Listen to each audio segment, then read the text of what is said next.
جس کو دیکھ کر کئی داڑیوں سے ہی متنفر ہو جاتے ہیں۔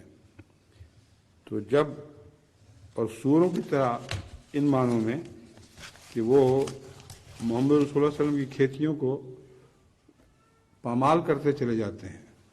حضرت صلی اللہ علیہ وآلہ وسلم نے جو بھی کھیتیاں لگائیں ان کھیتیوں کو یہ سور پامال کرتے ہیں اور بیج اگنے نہیں دیتے۔ احمدیت کے ساتھ بین یہی ہو رہا ہے۔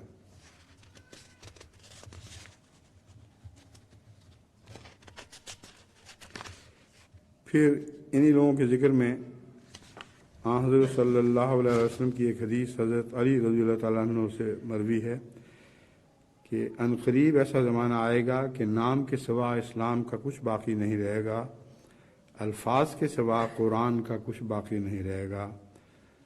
یعنی اسلام بظاہر تو بہت ہوگا، ہر وقت اسلام کی باتیں ہو رہی ہوں گی، لیکن محض نام کے طور پر، اور قرآن بہت پڑھا جائے گا مگر سرسری طور پر سجاوٹ کے لیے ہوگا۔ قرآن کریم، قرآن کی روح سے لوگ ناواقف ہوں گے۔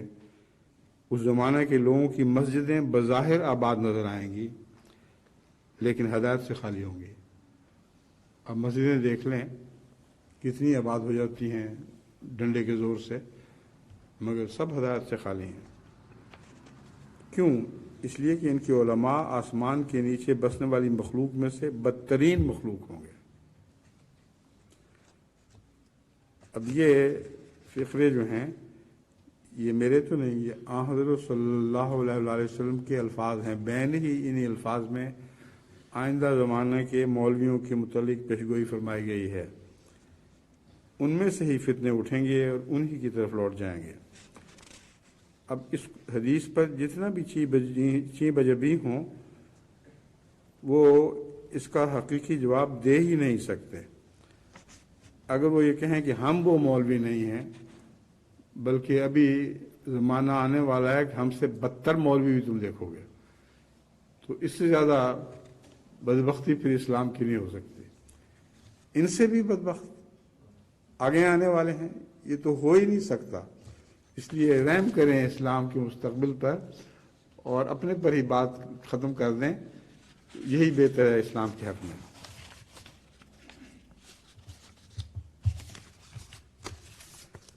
بس یہ جو کنتار والی بات تھی، اب میں اس کی کچھ تفصیل بیان کرتا ہوں۔ ان میں بھی نیک لوگ ہوں گے ضرور، امانت کا حق ادا کرنے والے ہوں گے۔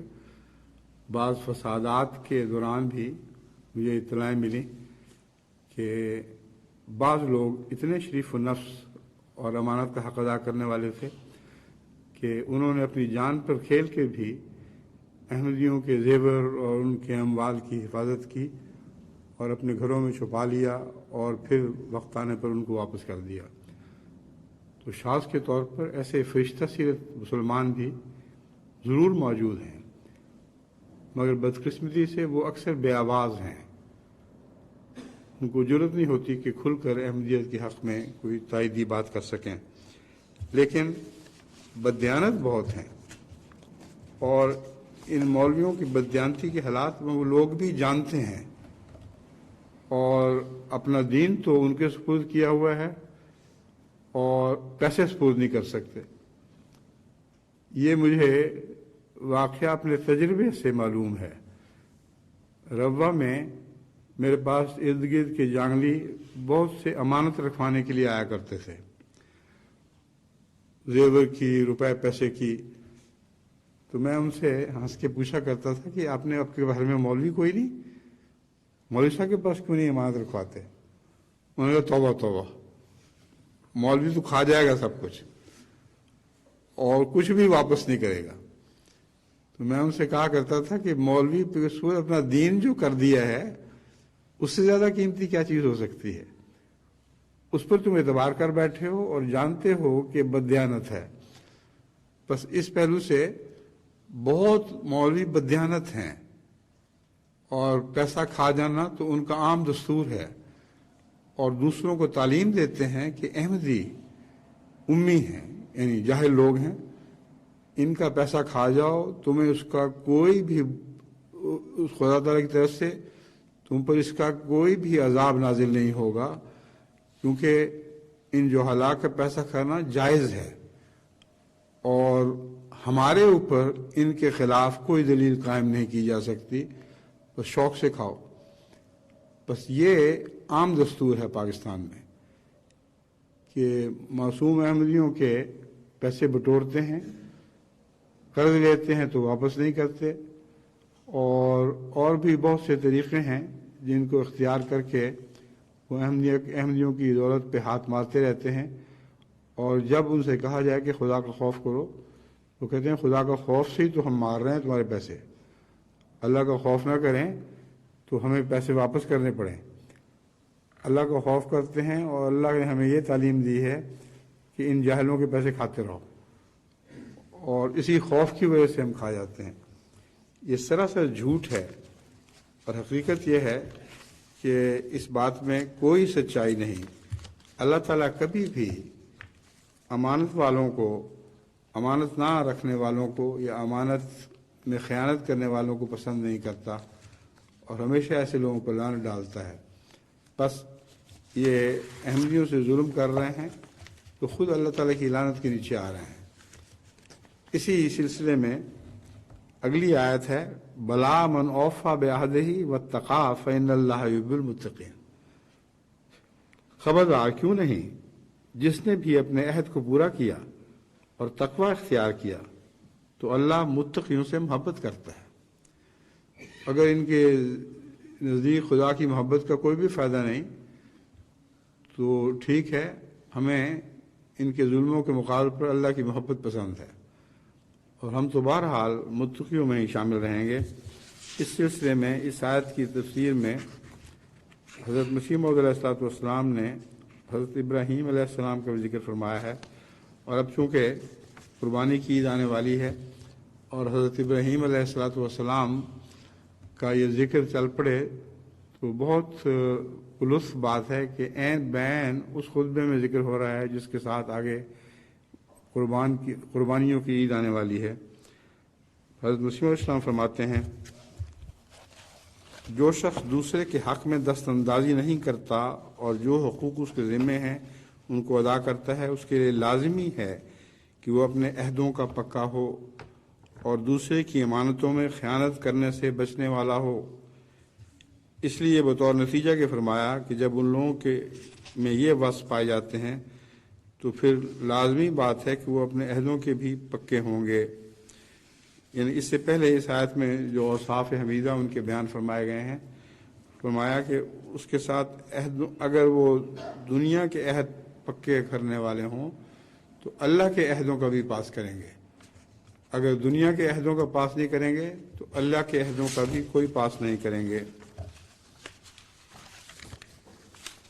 اس ضمن میں حضرت مسیح مزید فرماتے ہیں، ساری قیمت اور شرف وفا سے ہوتا ہے، اور ابراہیم علیہ السلام کو جو شرف اور درجہ ملا وہ کس بنا پر ملا؟ قرآن شریف نے فیصلہ کر دیا، ابراہیم الذی وفا، ابراہیم وہ ہے جس نے ہمارے ساتھ وفاداری کی۔ آگ میں ڈالے گئے مگر انہوں نے اس کو منظور نہ کیا، وہ ان کافروں کو کہہ دیتے کہ تمہارے ٹھاکروں کی پوجا کرتا ہوں۔ خدا تعالیٰ نے کہا کہ اپنی بیوی کو بے آب و دانہ جنگل میں چھوڑا، انہوں نے فی الفور اس کو قبول کر لیا، اور ہر ایک ابتلا کو انہوں نے اس طرح پر قبول کر لیا کہ گویا عاشق اللہ تھے اور درمیان میں کوئی نفسانی غرض نہ تھی۔ تو آج کے اس مختصر خطبے میں میں آپ کے سامنے آخر پر حضرت مسیح موعود علیہ السلام کا ایک اقتباس اور بھی پیش کرتا ہوں جو آپ سب کے لیے ایک بہت بڑی نصیحت ہے۔ فرماتے ہیں، اے پاکیزگی کے ڈھونڈنے والو، اگر تم چاہتے ہو کہ پاک دل بن کر زمین پر چلو اور فرشتے تم سے مصافحہ کریں تو تم یقین کی راہوں کو ڈھونڈو۔ اب فرشتوں کا مصافحہ ایک محاورے کے طور پر استعمال ہوا ہے، یہ مراد تو نہیں کہ فرشتے راستے چلتے مصافحہ کیا کرتے ہیں، مگر قادیان میں تو ہم نے ایسے فرشتے دیکھے تھے، حضرت مولوی شیر علی صاحب جو رستہ چلتے مسافہ کیا کرتے تھے، اور ان کا مسافہ کرنا فرشتوں کے مسافے کی قائم مقام تھا۔ عجیب بے نظیر ہستی تھے، اور کوئی بھی بدی، کوئی کجی اب کی ذات میں نہیں رہی تھی، سادہ صاف بات کرنے والے، اور سادہ طبیعت میں بعض دفعہ حضرت مسیح موعود علیہ السلام کی نصیحت کے ظاہری لفظوں کو سمجھتے ہوئے اس بات کو نہیں سمجھتے تھے جو آپ کہنا چاہتے ہیں۔ اس کی ایک مثال میں آپ کے سامنے رکھتا ہوں، یعنی بے حد ذہین اور پہچاننے والے لوگوں کو، مگر اس معاملے میں سادگی کی ایک یہ مثال یہ ہے کہ حضرت مسیح موعود علیہ السلام نے آپ کو فرمایا کہ اس مضمون پر، اس بات کے متعلق یا اس عنوان پر ایک مضمون لکھ کے لاؤ اور یہاں مجلس میں میرے سامنے پڑھو۔ چنانچہ حضرت مولوی صاحب نے ایک مضمون لکھا اور مجلس میں پڑھا، تو حضرت مسیح موعود علیہ السلام نے فرمایا کہ دیکھیں آپ حضرت مولوی صاحب، اچھا مضمون ہے مگر اس میں زور نہیں ہے، تو کوئی زوردار بات کریں۔ تو فرمایا، بہت مولوی صاحب نے عرض کیا میں اگلی دفعہ یہی کروں گا، اور وہ مضمون دوبارہ لے کے پڑھا اور بالکل وہی تھا، صرف یہ لکھا ہوا تھا کہ میں بڑے زور سے کہتا ہوں۔ تو فرشتوں میں ایسی معصومیت بھی ہوتی ہے، اس کو سادگی کہا جاتا ہے۔ تو انسانی فرشتوں میں ایسی معصومیت بھی ہوتی ہے، بس ہم نے تو ایسے معصوم فرشتوں سے ہاتھ ملائے ہوئے ہیں، اور بہت ہی لطف آتا تھا جب حضرت مولوی صاحب اپنا ہاتھ بڑھایا کرتے تھے، اور دل میں ایک کھلبلی سی مچ جایا کرتی تھی، کیسے کیسے نیک لوگوں سے ہمیں مسافے کرنے کا موقع مل رہا ہے۔ بس اس کے بعد اب میں آپ کے سامنے حضرت مسیح موعود علیہ السلام کا یہ اقتباس نصیحت کے طور پر رکھتا ہوں۔ فرماتے ہیں، اے پاکیزگی کے ڈھونڈنے والو، اگر تم چاہتے ہو کہ پاک دل بن کر زمین پر چلو اور فرشتے تم سے مسافہ کریں، اگر تم چاہتے ہو کہ پاک دل بن کر زمین پر چلو اور فرشتے تم سے مسافہ کریں، تو تم یقین کی راہوں کو ڈھونڈو، اور اگر تمہیں اس منزل تک کبھی رسائی نہیں تو اس شخص کا دامن پکڑو جس نے یقین کی آنکھ سے اپنے خدا کو دیکھ لیا ہے۔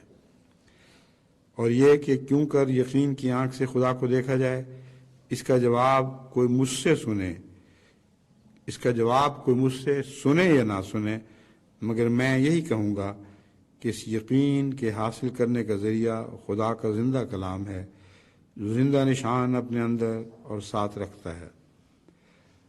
اب قرآن کریم کو اس نظر سے آپ مطالعہ کر کے دیکھیں، زندہ کلام ان معنوں میں ہے کہ آج تک وہ ہماری رہنمائی فرما رہا ہے، اور اس زمانے کی خبریں اس تفصیل سے بیان کرتا ہے، اور ایسی سی خبریں بیان کرتا ہے جن کے متعلق سوچا بھی نہیں جا سکتا کہ 1400 سال پہلے یہ خبریں رسول اللہ صلی اللہ علیہ وسلم نے خود بیان کی ہوں، جو ایک امی محض تھے، اور انتہائی تفصیل سے ایسی خبریں بھی بیان کرتا ہے وہ رسول جو سائنس کے گہرے رازوں پر مشتمل ہے۔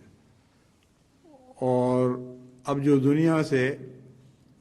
دنیا کے رازوں سے پردے اٹھائے جا رہے ہیں، تو ان میں کوئی بھی ایسا نہیں جس کا پہلے سے قرآن کریم میں ذکر نہ کر دیا ہو، اور ابھی بہت سے ایسے ہیں جو آئندہ اٹھنے والے پردے ہیں، کیونکہ خدا تعالیٰ کا یہ دستور ہے کہ مسلسل غیب کو حاضر میں تبدیل کرتا چلا جا رہا ہے۔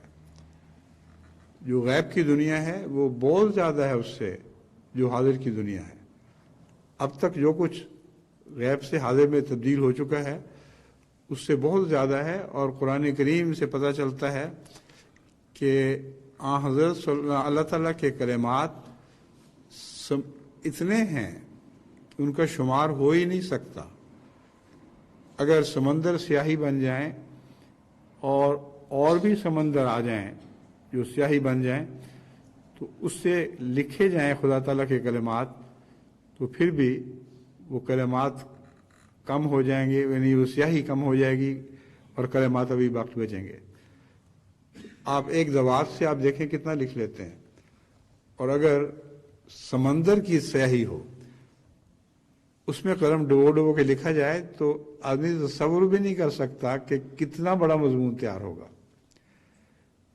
کروڑوں سال کا مضمون اس میں تیار ہو سکتا ہے.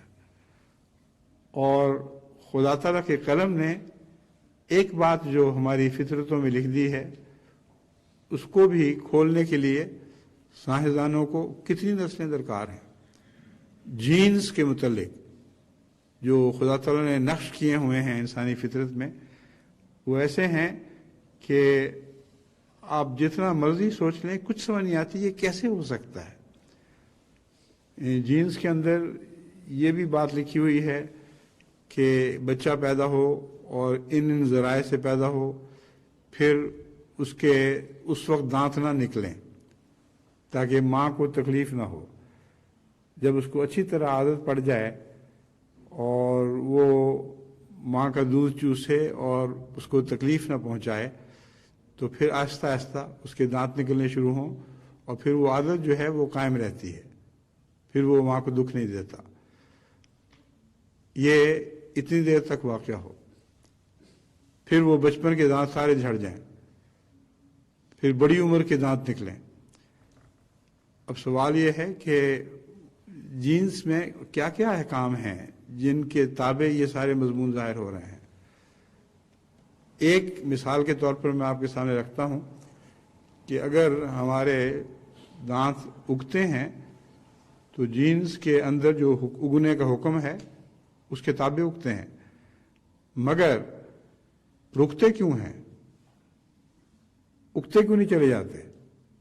جب جینز نے ایک دفعہ کہہ دیا کہ دانت اگاؤ اور دانتوں کو کہا کہ تم بڑے ہوتے چلے جاؤ، تو اگر یہ رکنا نہ جانے تو دماغ کو پار کر جائیں نیچے کے دانت اور اوپر کے دانت ویسے سامنے نیچے لٹک جائیں اور ایک بھیانک چیز بن جائے انسان اور اپنے ہی دانتوں کا شکار ہو جائے.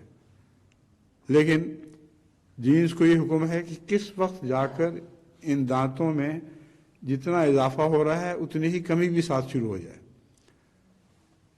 اور پھر دانتوں کو آگے بڑھنے کا حکم نہیں ہے، وہ روک دیے جاتے ہیں. یہ مضمون جو ہے وہ انسانی جسم کے ہر حصے پر حاوی ہے اور اتنی تفصیل ہے کہ گھنٹوں درکار ہیں پھر بھی یہ تفصیل پوری نہیں ہو سکے گی. سائنسدانوں نے لکھا ہے کہ جینز کے اندر جو مضامین مخفی ہیں اس سے جو ہم نے پردہ اٹھایا ہے، ابھی بے انتہا مضامین ہیں جن سے یہ غیب کا پردہ اٹھنے والا ہے. جو اب تک ہو چکا ہے اس کے متعلق بھی اگر ہم بیان کرنا چاہیں یا آپ سمجھنا چاہیں تو دنیا کی بڑی بڑی لائبریریاں بن سکتی ہیں ان کتابوں سے جو اس مضمون کو تفصیل سے بیان کریں. تو اللہ کی شان تو عجیب ہے، اس کا تو کوئی حساب نہیں ہے.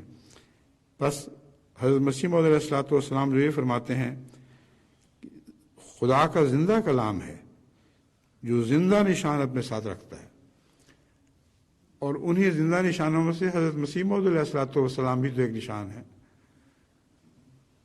جو آج زندہ نشان کے طور پر دنیا کے سامنے پیش ہو رہے ہیں. اور کوئی یہ نہیں کہہ سکتا کہ اسلامی معجزات کے قصے پرانے ہو گئے، کہانیاں تھیں، ان کہانیوں کو حقیقت کی دنیا میں اب پھر دہرایا جا رہا ہے. اور حضرت مسیح موعود علیہ السلام ہی نہیں بلکہ نیک احمدی جو حضرت مسیح علیہ السلام کی پیروی کرنے والے ہیں ان کی زندگیوں میں بھی بکثرت نشان عطا ہوتے رہتے ہیں. میں نے ایک دفعہ چھان بین کی تو مجھے میرے علم کے مطابق ایک بھی خاندان ایسا نہیں ملا جس کو خدا تعالیٰ نے کوئی نشان نہ دکھایا ہو.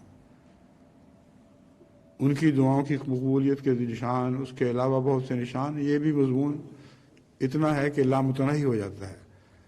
بس حضرت مسیح موعود علیہ الصلوۃ والسلام کے اس کلام پر غور کریں. خدا کا زندہ کلام ہے جو زندہ نشان اپنے اندر اور ساتھ رکھتا ہے. جب وہ آسمان پر سے اترتا ہے تو نئے سرے مردوں کو قبروں میں سے نکالتا ہے. اب آسمان سے اترنے کا بھی کوئی ایسا مفہوم نہیں کہ اللہ تعالیٰ حرکت کرتا ہے اوپر سے نیچے کی طرف، بلکہ خدا تعالیٰ تو کائنات میں ہر جگہ موجود ہے. جب وہ آسمان سے اترتا ہے کہ مطلب یہ ہے کہ جس شخص کا دل خدا کے نزدیک عرش بری بننے کا مستحق ہو جائے، اس پر خدا جلوہ گر ہو جاتا ہے، اور سب سے بڑا یہی نشان ہے۔ بس میں امید رکھتا ہوں کہ جماعت حضرت مسیح موعود علیہ الصلوۃ والسلام کی ان زندہ نصیحتوں پر ہمیشہ عمل کرے گی، اور دیکھیں گے وہ کہ ان کی تبلیغ، ان کی کوششوں، ان کی دعاؤں سے صدیوں کے مردے قبروں سے نکل کر زندہ ہو رہے ہوں گے۔ اللہ کرے کہ یہی ہو، اور میں دیکھ رہا ہوں کہ یہ ہونے والا ہے۔ انشاءاللہ آپ اگلے سال کے جلسے میں جو آنے والا ہے اس میں اس قسم کی خوشخبریاں سنیں گے کہ کتنے ہی مردوں کو اللہ تعالیٰ کے فضل سے احمدیت نے پھر زندہ کر دیا۔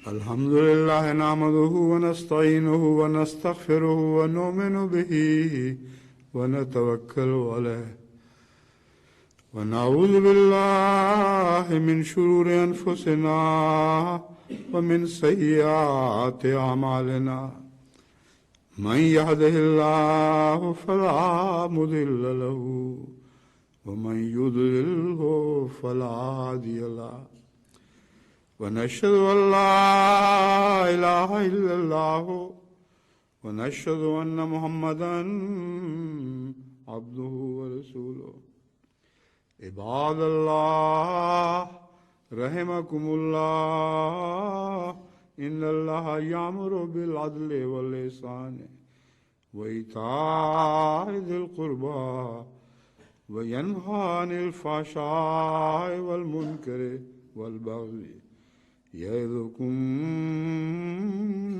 لعلكم تذكرون اذكروا الله يذكركم وادعوه يستجب لكم ولذكر الله أكبر